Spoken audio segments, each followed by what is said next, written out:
Bang, namanya agama Islam itu kita masuk Islam syahadat, kemudian melaksanakan rukun Islam, terus kemudian kita percaya rukun iman.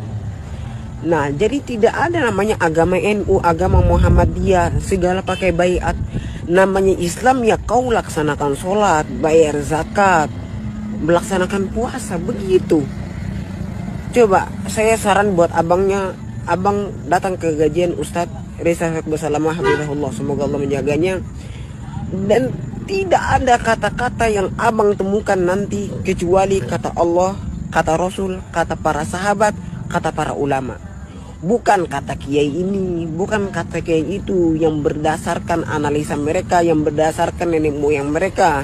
Semoga dakwah sunnah ini bisa berkembang, khususnya di Papua, juga di Nusantara, karena agama Islam adalah agama rahmatan lil alamin. Semoga bermanfaat. Barakallah.